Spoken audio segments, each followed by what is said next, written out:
Wicked cool. Feature alert. Hey there, podcast fans. Thanks for listening. Now, you can also reach out and send me a text message. On every episode, at the top of the show notes, you'll see a link that says, send us a text message. Simply click it, write something super nice and sweet, and away we go. Also remember to please subscribe, share this podcast with a friend by telling them about it, and leave us a positive review, whether it's on Apple, Spotify, your favorite podcast streaming service, or even on our website at www.afraidofnothingpodcast.com.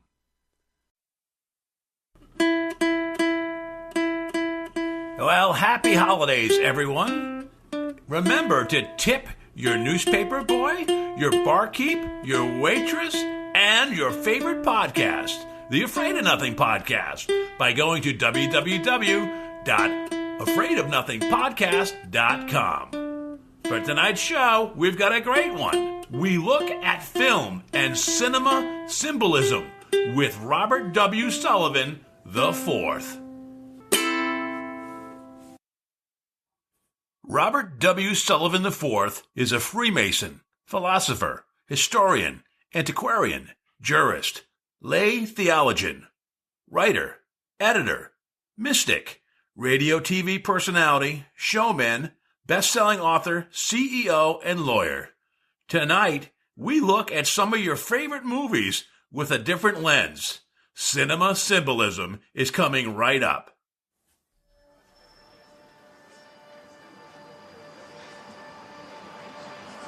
In a world where nothing is known, nothing is certain, reality is not real. Wake up! Be afraid of nothing. I'm Bob Heskey. Robert. The host with the ghost. This is my podcast, based on my paranormal documentary, Afraid of Nothing. Each episode, we talk to people who see life and the afterlife through a different lens. Join me. Who is this large man? And what's he doing in our bedroom? As we lift the veil and open our minds to see beyond our eyes lie. This is Afraid of Nothing.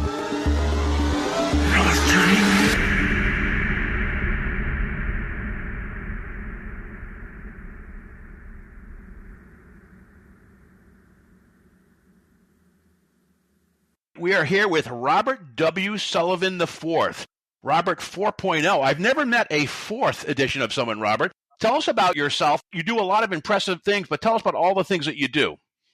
Well, thank you, Robert, for having me on the Afraid of Nothing podcast. It's my pleasure to be here. Yeah, I've always tried to be eclectic in my life. I do some writing. I've written 5 books. Also an artist. I do some painting and drawing. I'm a lawyer. I run my own publishing house. I've always tried to keep a wide palette, a diverse interest, as it were. I read lots of books in my spare time. I couldn't produce the works that I did if it wasn't for my library. It's quite a large library filled with a lot of occult books and history books, things like that, things I rely on to put my books together. I can't put a footnote at the end of every sentence, of course, but I've always tried to keep my books well documented with legitimate mainstream sources. That's very important to me. Like I said, I just always, try to keep it eclectic and do a lot of things and keep it diverse. Well, it's a very impressive resume. One thing that really blows me away is you're a 32nd degree Freemason. And for people counting score at home, you're 1 degree away from the very top echelon, which I'm sure you're close to. What are some of the misperceptions that people have about Freemasons? Well, that's a good question. And one of them is just the one you just said, that the 33rd is the highest degree. This is a common fallacy. The highest degree of Freemasonry is the 13th in the Scottish Rite and the 7th in the York Rite. That is actually the highest and far as you can go. The degrees that come afterwards actually take place prior to that degree chronologically. So one of the most common fallacies that people think is that the 33-degree Freemason is some sort of like secret cabal power base. This is, like I said, completely erroneous. It's the power structure is based around the 13th degree of the Scottish Rite and the 7th degree in the York Rite. because that is the end of the Masonic story. I mean, if you want to call it like a quest for the Golden Fleece or something like that, the Masonic story, the Arthurian Masonic legend comes to an end in that degree. This is when the candidate discovers what is lost in the Blue Lodge. So one of the most common fallacies that people make is that the 33rd degree or what have you is this super high degree. It really isn't. It's more of an honorary degree that's just bestowed upon community leaders, civil activists, people who do a lot of charity work, things of that nature. The foundations of this country revolve around the Royal Arch of Enoch ceremonial, which again is the 7th in the York Rite and the 13th in the Scottish Rite.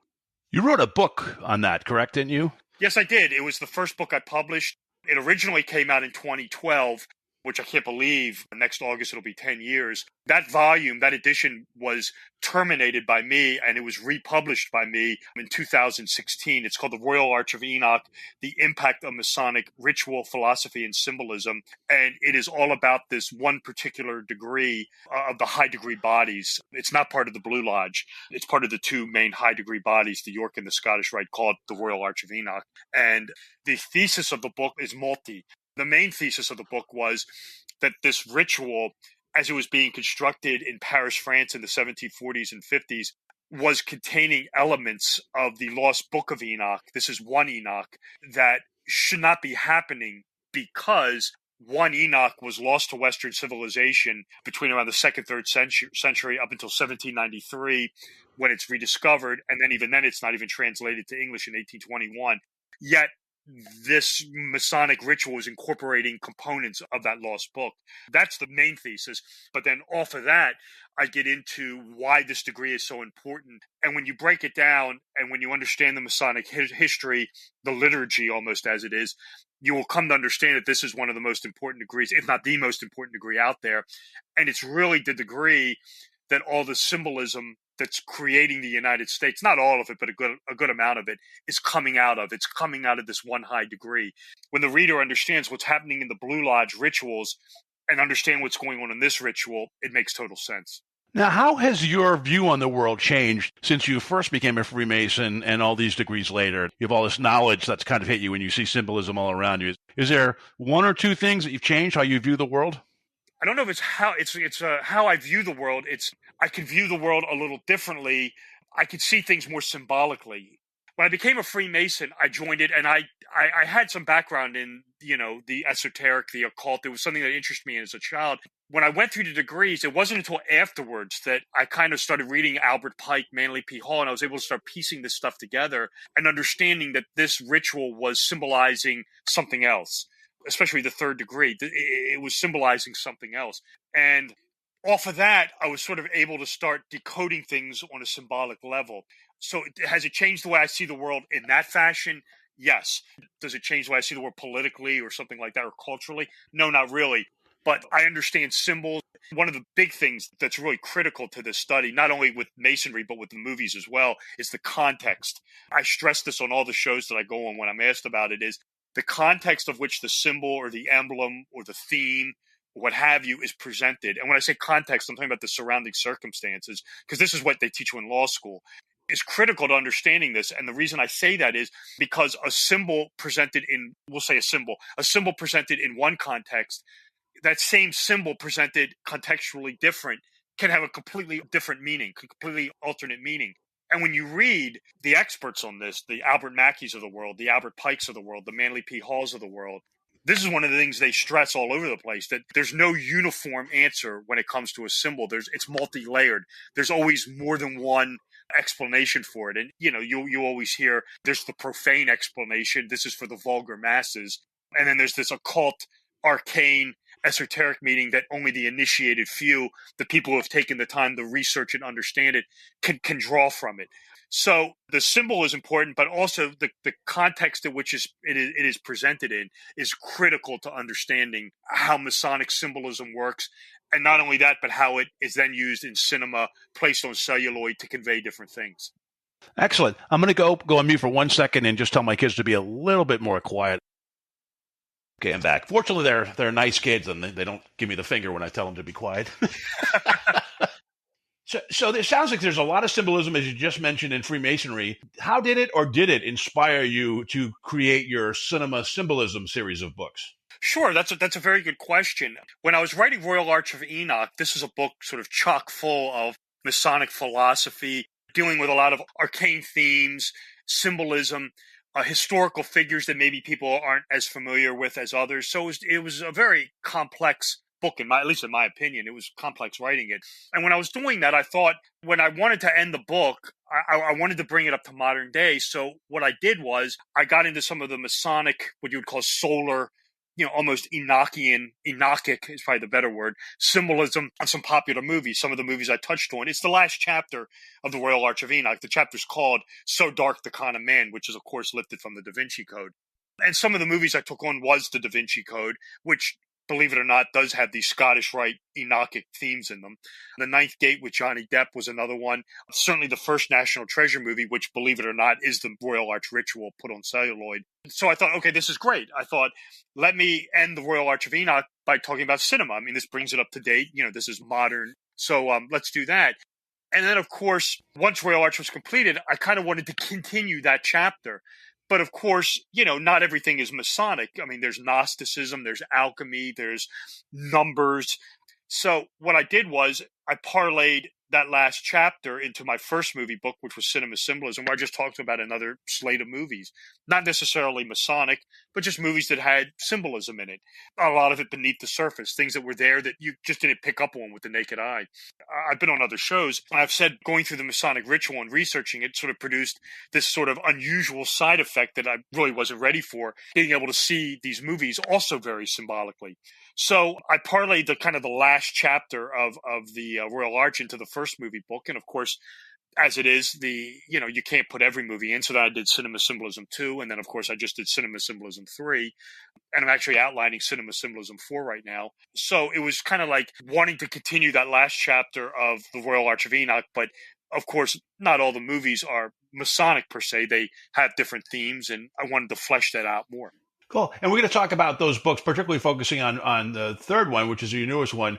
But this takes a lot of work. You can't go to the movie and tell the projectionist to halt the movie and go back. I just watched Hereditary again and then Midsummer, and there's all this realizing there's all this kind of foreshadowing going on and stuff you have to pay attention to the background. Sure. Do you get the DVDs of these and watch them and spend just, I don't know, is there a 4, 5, 10 times you watch them and take copious notes, or what's your process?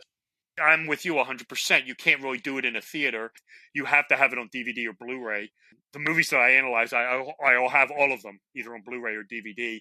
Yeah, absolutely. You got to pause them. You got to play them back. I mean, there could be something at the beginning that's going on at the end or vice versa.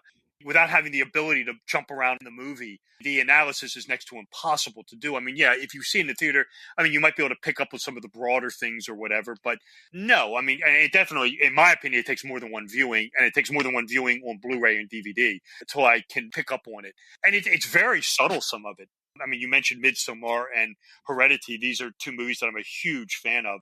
In fact, so much so that, and I've told this story on other shows, when I was wrapping up Cinema Symbolism 3, the book was pretty much done. And this was at the end of 2019, in the early, maybe it was 19 or maybe it was 20, I can't remember. I saw Midsommar and Joker. So now let's see, this would have been around January of 2020, I think. And I was so impressed with those movies that I actually pumped the brakes on the book and wanted to incorporate them into the film. I call Ari Aster in CS3, I call him this generation's version of Roman Polanski. And what I mean by that is the filmmaking side of it, because, I mean, he is just really this grand master when it comes to symbolism, foreshadowing. He loves it. He loves drawing on these very demonic themes. I can tell he's a big fan of The Exorcist, especially Hereditary, which is a movie about demonic possession. There's also all sorts of homages to The Exorcist in there. I think when most people think about cinema symbolism, I mean, a lot of people think of Stanley Kubrick, right? That comes to mind as well. Like we both really are Ari Aster fans. I mean, like you mentioned, his two films, Hereditary and Midsommar, they both kind of center on mental illness, family tragedy, grief, and some type of pagan or satanic ritual thrown in. And they do a lot of foreshadowing, as you mentioned, and repetitive imagery. Sure. I'd love to start first with Hereditary and get kind of what you got out of that, and then we'll talk about Midsommar. Is that okay? Yeah, no, whatever you want to do. I mean, I agree with you with Kubrick. There's some, I mean, I should point out there are some directors that are more adroit with this material than others. I mean, Kubrick's one of them. Ari Aster is, Darren Aronofsky, even Spielberg, Lucas Zemeckis. So yeah, I mean, there are some directors that are much more sophisticated than others. I love the two Ari Aster movies. Midsommar, the one thing that he loves to do is foreshadow. And of course, I mean, the one scene where she goes up into the attic there and you have the headless mannequins. I mean, if you watch the movie, you'll know that this demon, Payman, has this sort of fetish for decapitation. Yeah. But that comes from The Exorcist, believe it or not. When Chris McNeil goes up into her attic, you'll find some headless mannequins up there as well. Oh. And he is completely drawing from that movie. The Exorcist has one of the premier examples of foreshadowing in any movie that is out there. And it's the scene where Father Karras is sitting in the language lab listening to Reagan speak English backwards. And if you watch that scene carefully, the word I believe is Tuskegee. It's something to that effect, or Tuskegee, I think it might be. If you watch the scene, you'll see it's a Japanese word, and it's right above him in the window when he's doing this. When he's going over the voice recording with the expert, he says, "Oh, that's the language; it's English backwards." The word Tuskegee is Japanese for "help me." And the very next scene is when he goes over to the house at night, and of course he lifts up, Reagan's stomach, back the sheets, and on her stomach is the words "help." So it's one of the great examples of foreshadowing. And Astor must have loved this because all his movies are foreshadowing. He draws upon that. It's like an art of memory device.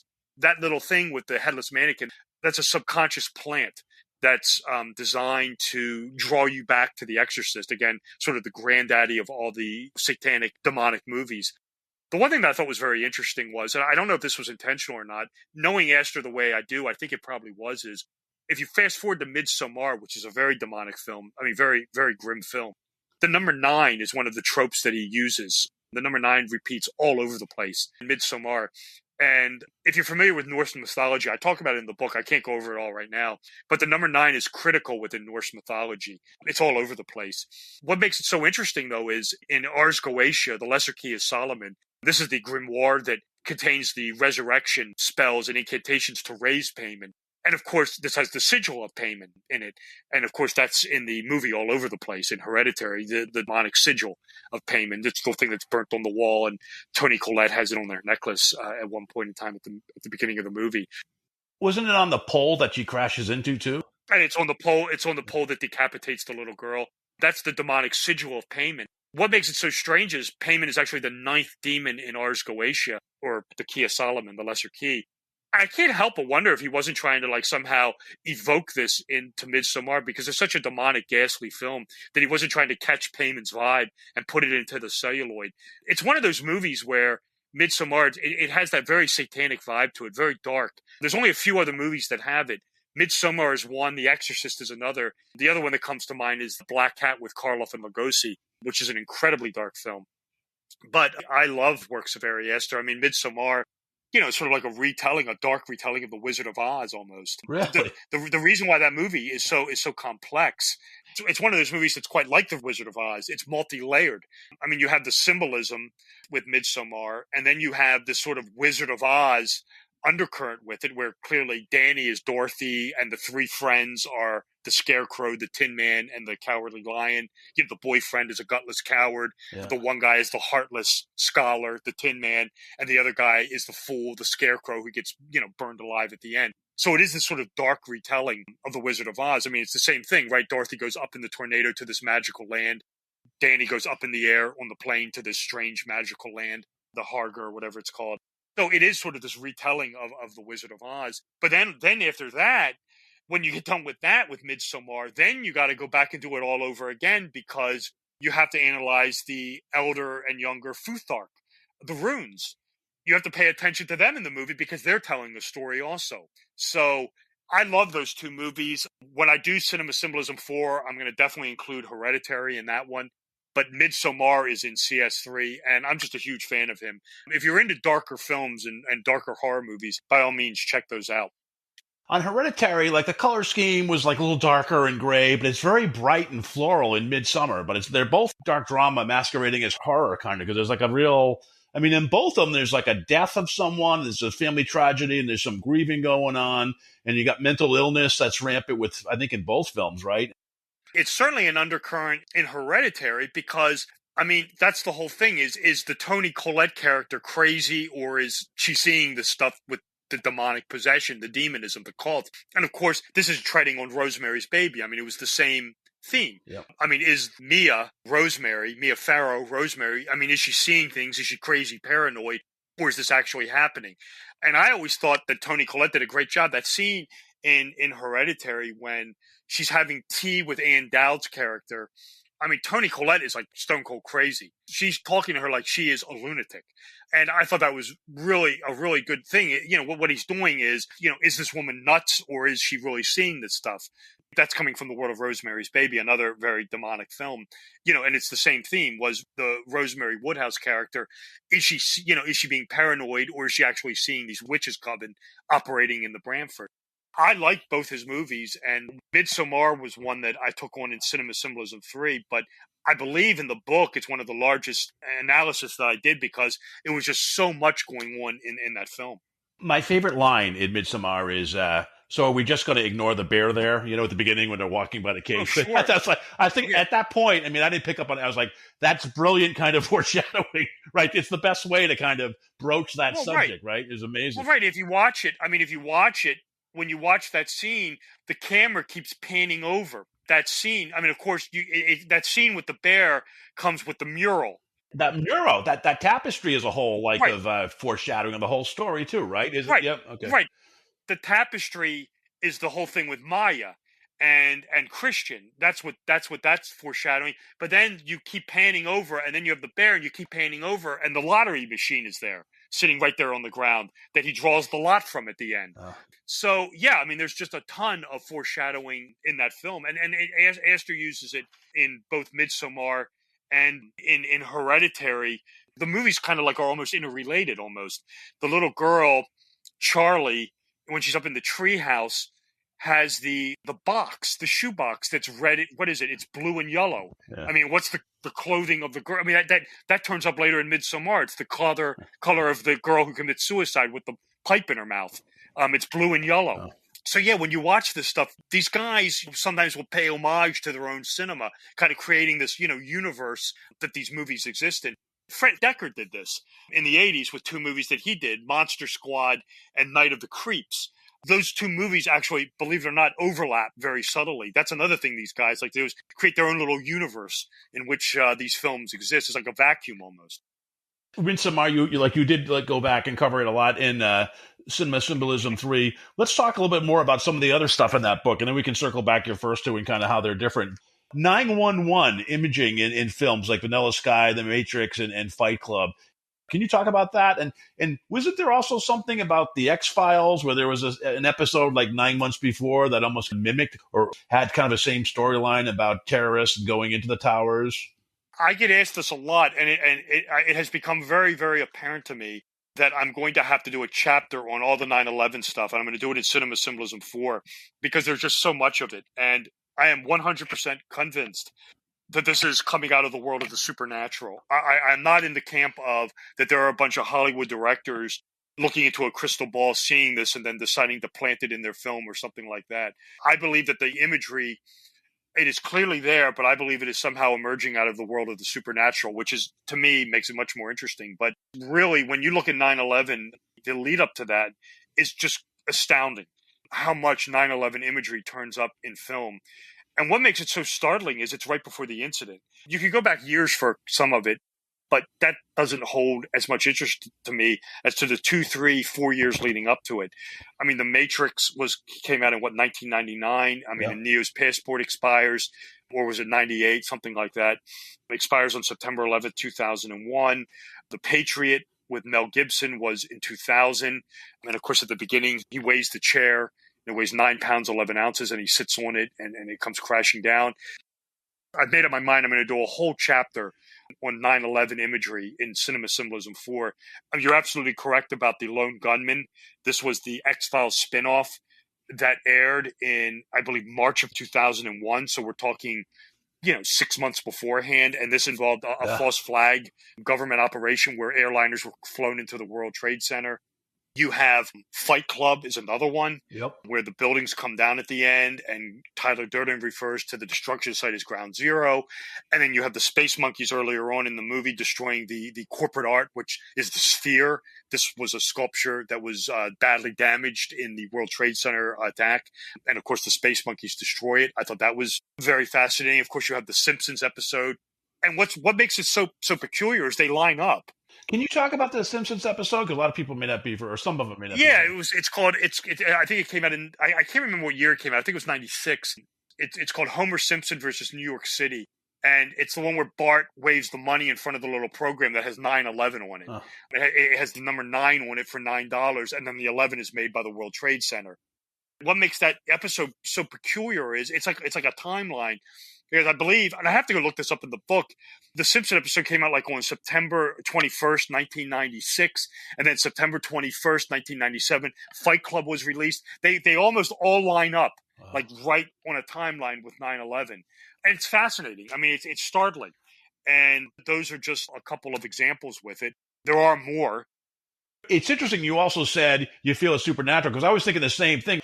It's like when someone takes a picture at a haunted house and then later on a ghost appears or something.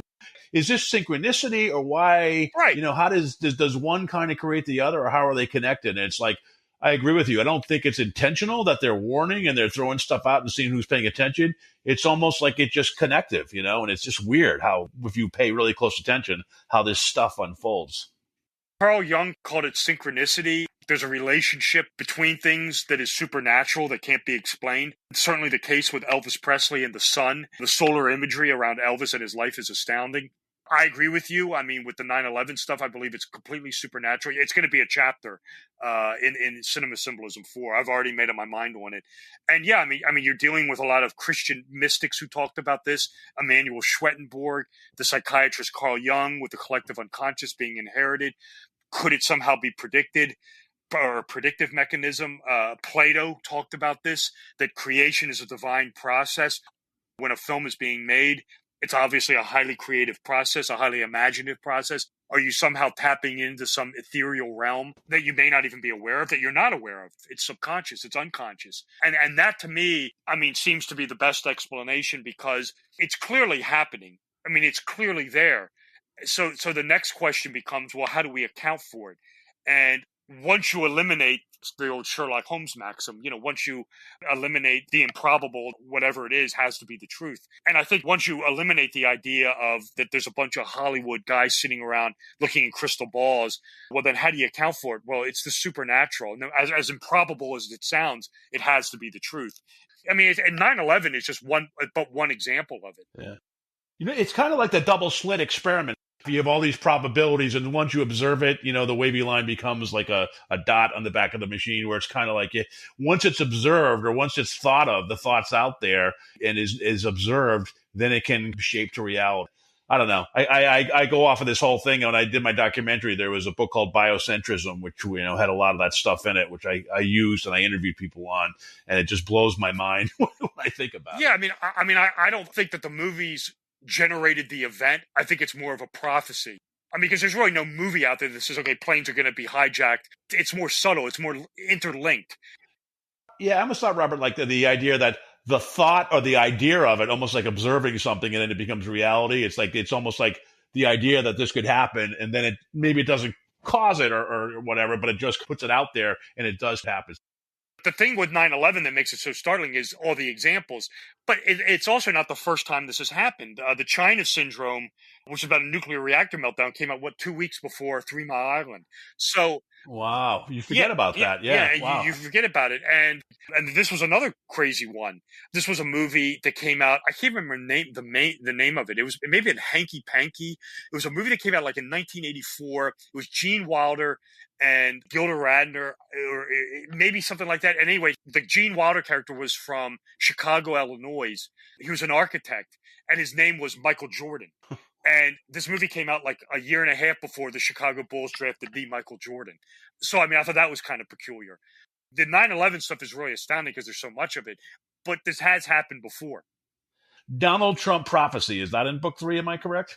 That's in book 3, and that's another 9/11 thing, is Trump being prophesied as president. You'll find that all over the place. That turns up in the Lego movie, which I believe was 2014.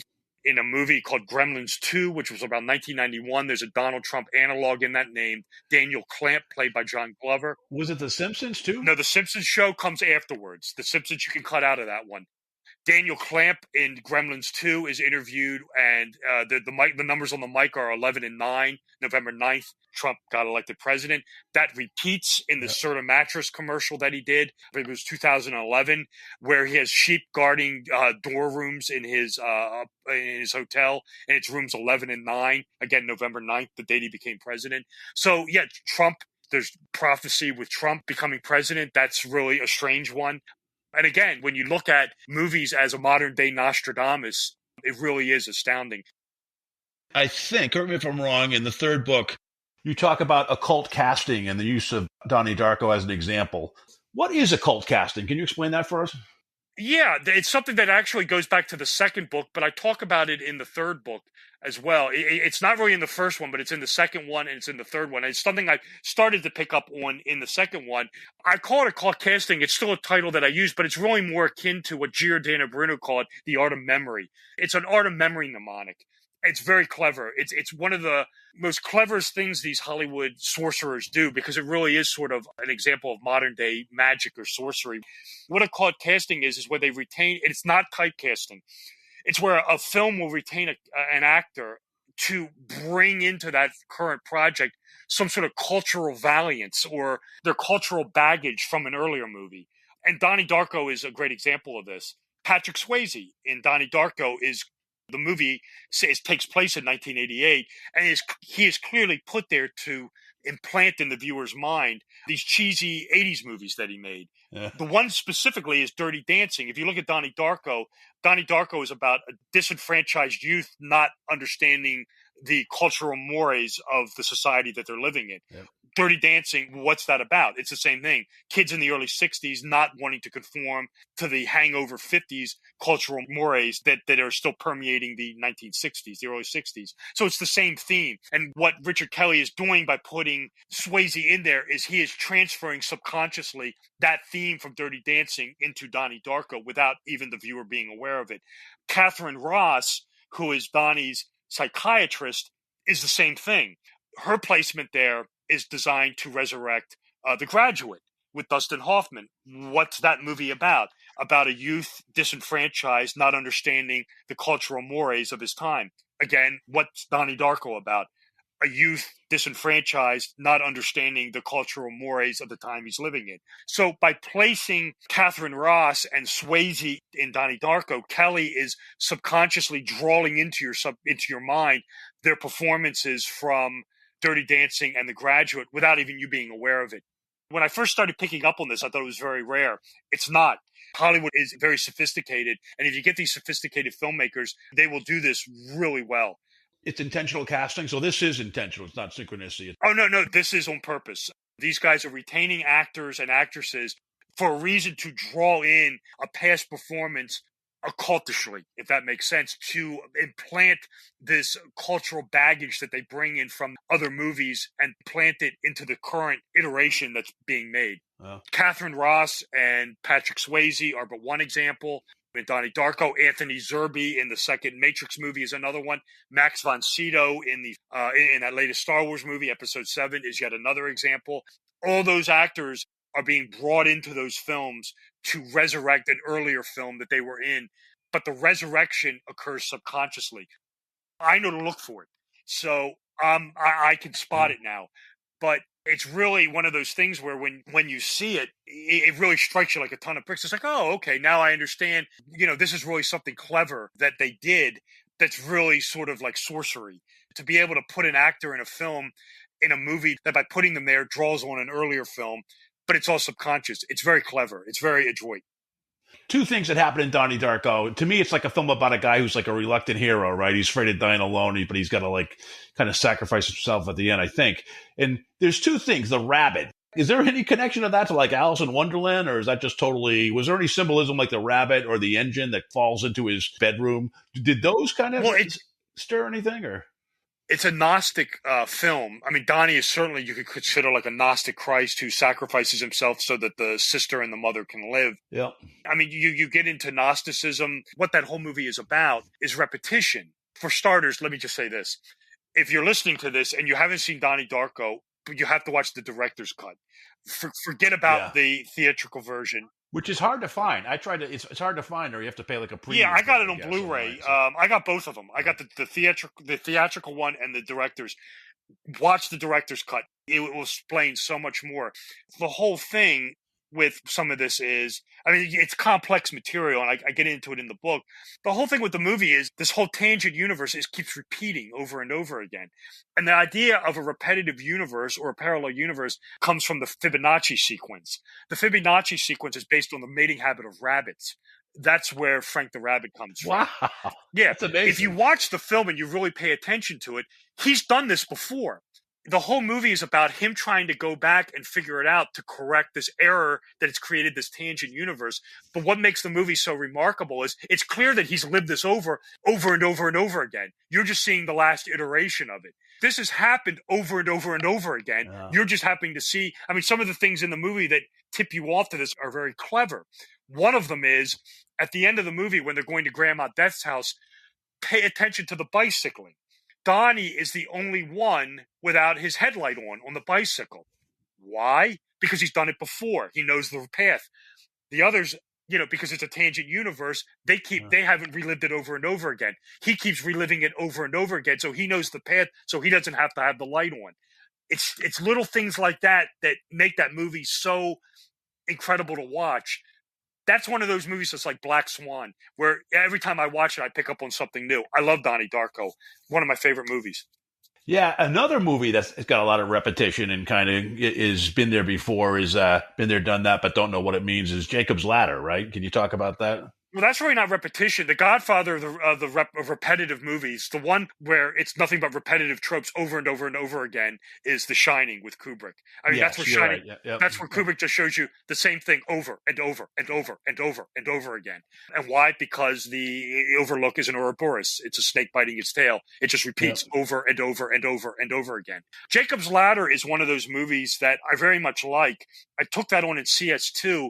This is sort of a complex movie because it's one of those movies that walks the line between Gnosticism and alchemy. Rob, is it like a story of ascension? Is that what the ladder is, where he's trying to find his way to heaven or wherever that is in the afterlife? Well, it is. It's that, but it's about transition. Okay. And it walks this line between Gnosticism and alchemy. A Gnostic movie it's a fine line. And medieval alchemists based their theories on the ancient Gnostics. Gnosticism is where a Gnostic film is like The Wizard of Oz or Alice in Wonderland or like Midsommar, where the character undergoes some sort of epiphany. She becomes a wiser person like Dorothy Gale does or where Danny does, but they're essentially the same person. They've come to know themselves. For Dorothy, she comes to understand that there's no place like home. For Danny in Midsommar, she comes to understand that she's basically a death worshiper, that she's just as evil as this cult is. Alchemical movies are like that, but a little different. An alchemical movie is where the character, usually negatively, starts at something at the beginning and transforms into something else.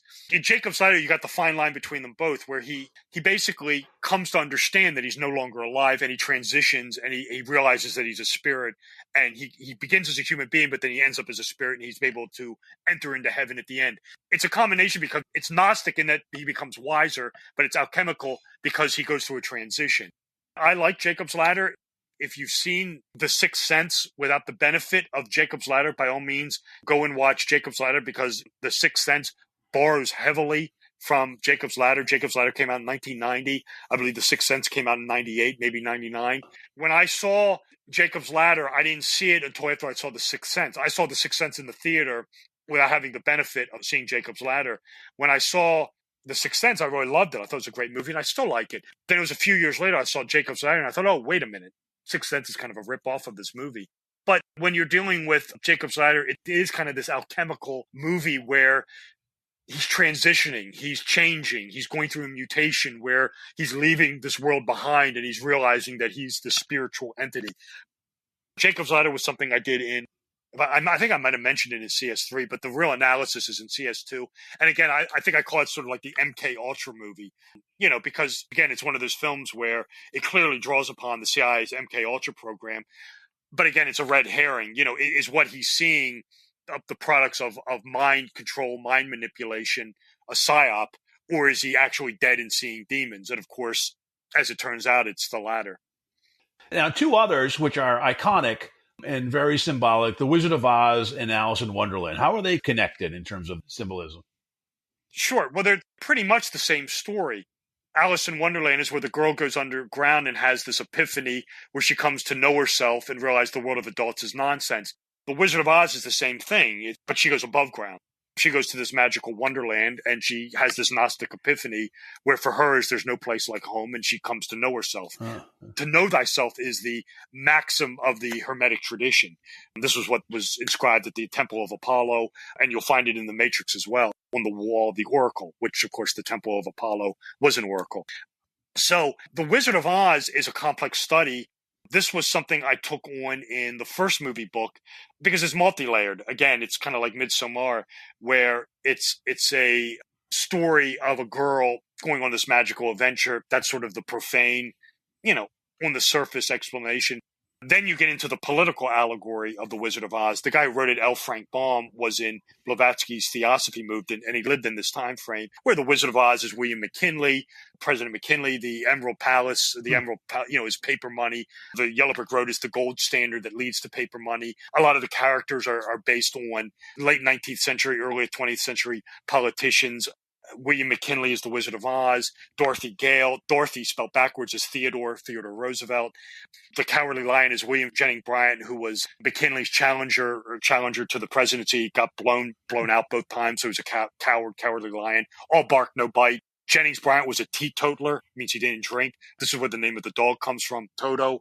So you have the political allegory, but then again, you have the Gnostic, what I would call sort of the initiation into the mysteries, the Kabbalistic imagery, the negotiation of the super celestial spheres. Joseph Campbell would call this the Road of Trials, where she goes on this magical journey where she's, being tried, tested, being put to the test spiritually. And at the very end, she walks on the golden path of religion, only to find that it leads to the demiurgic false god, the wizard, who's a joke, of course. And, it has these Gnostic overtones and undercurrents with it. Again, this is no surprise. The guy who wrote the story, L. Frank Baum, was a member of Blavatsky's Theosophy movement, which was essentially neo-Gnosticism. So a lot going on in The Wizard of Oz. And again, that was a movie that I took on in the very first cinema book. The Field of Poppies, where she falls asleep. Was there something like that going on in Midsommar? I kind of remember. It's been a while since I've seen the movie. Wasn't there a field where she fell asleep, or am I totally off on that? No, I don't remember that. She took a drug. I think she drank drug tea in it, but I don't remember a Field of Poppies in Midsommar, but I'd have to go back and look at it. But Midsommar is a retelling of The Wizard of Oz. Make no mistake about it. If you pay real close attention to it, Ari Aster tells you this. At the party, when Danny finds out that the boyfriend is going to Sweden without her, pay attention to the refrigerator behind them. Sitting on the top of it is a photo of Ray Bolger as the Scarecrow. And that's one of the tip-offs that this is based on, The Wizard of Oz. And, of course, it's foreshadowing also because the one friend winds up as a straw man. And, again, another example of Astor's foreshadowing. Yeah, although she doesn't go home, she's home there, which is that's her new home, which is kind of interesting. Yeah, that's great. Yeah, the Hargo winds up as her new home. Yeah. Sure, that's amazing. I want to ask you. You've done 3 books now, so give us a quick synopsis of what people might get. I know we've touched on it; we've gone back and forth a little bit, but between book 1, 2, and 3, they don't need to take them in sequence because they're all different. But what are some interesting snippets out of each of the 3 books? We touched on 3 already, but book 1 and 2. What would a person find of interest in those that really would resonate with them? Sure. I mean, each book has overlap with the other. I mean, it's impossible for them to not. Most of the James Bond stuff is in the first book. So if you're a James Bond fan, you're going to find it in there. The Star Wars movies are in the first book. So are the Lord of the Rings. The Exorcist was in the first book as well. The Shining is in the second book. It's talked about briefly in the first book, but the breakdown of The Shining occurs in CS2. What about Harry Potter? Harry Potter series? Is that the Harry Potter stuff is in the Cinema Symbolism too? That's what I thought. Okay. Yeah, you'll find that in CS2. The spaghetti Western stuff is in Cinema Symbolism too, the stuff with Clint Eastwood. Martin Scorsese's Gangs of New York, which is based on a lot of the spaghetti Western stuff, the Christian mysticism. You'll find that in Cinema Symbolism too. CS3, again, a new slate of movies. Get into David Lynch in Cinema Symbolism too. I couldn't take on all David Lynch's stuff in CS2 because there's so much of it, and he's highly complex. I do David Lynch Part 1 in CS2, and I do David Lynch Part 2 in CS3. I took on the Bates Motel television show in Cinema Symbolism 3. I took on Twin Peaks, another TV show in CS3. So each book has different movies in them, and looking at them or the table of contents, and you see movies in one that you like more than other or whatever. The books, I believe, can be read out of order. I don't believe you have to read 1, 2, and 3 in order. You can read them, in any particular order.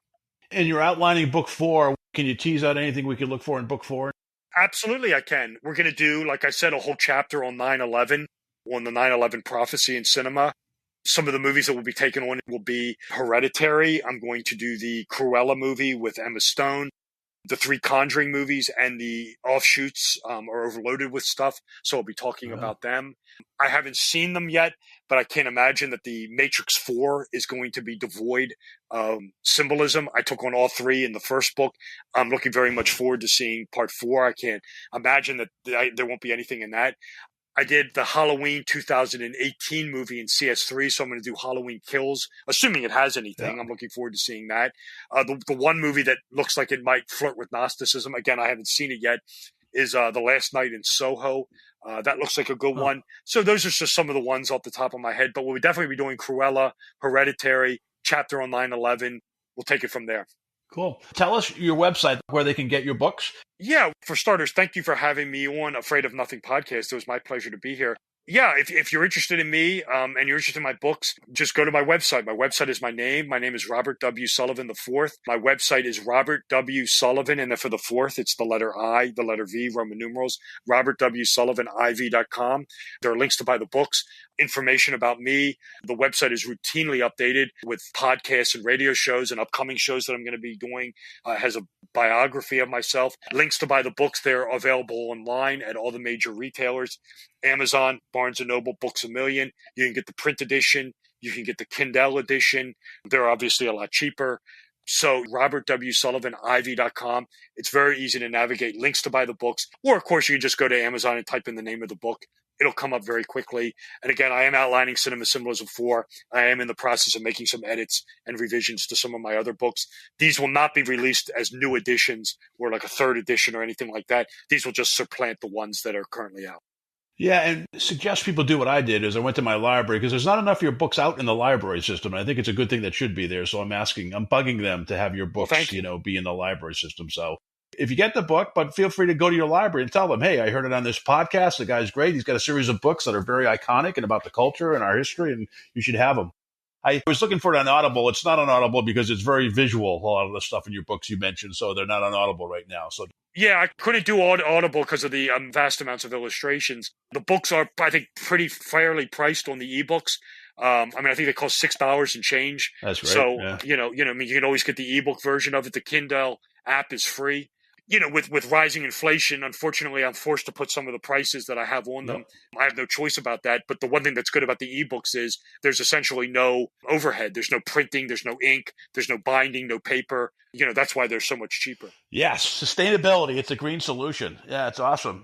I have to ask you before we go, what are your top 5 films? What are your favorite films that you've seen that you have a huge DVD library, but what are the top 5 if you're going to bury in the ground in the time capsule that you want other civilizations to find and would have symbolism that you think they could decipher? What 5 films would you pick?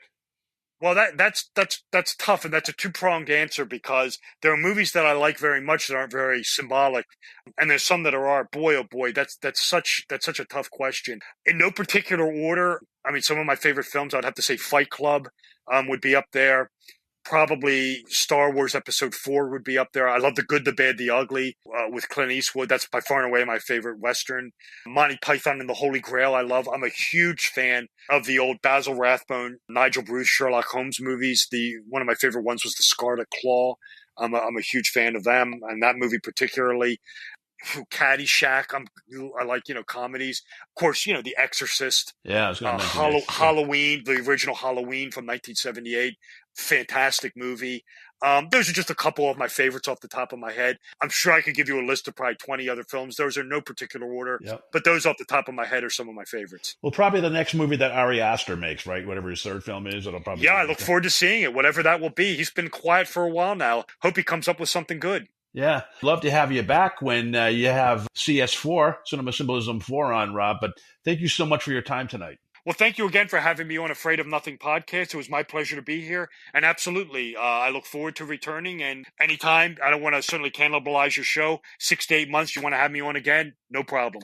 Yeah, what you do is very fresh and unique. I do a lot of paranormal podcast shows, and sometimes you cover the same topic. I think you're kind of unique in what you do.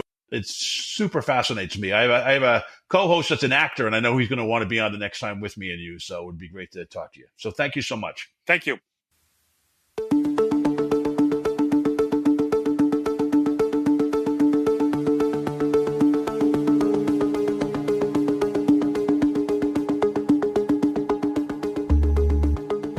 You've been listening to the Afraid of Nothing podcast. Please subscribe and like us on Facebook. Until next time, stay scared.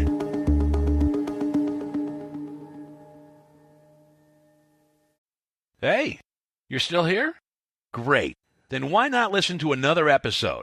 Visit AfraidOfNothingPodcast.com to peruse all the shows. That's AfraidOfNothingPodcast.com.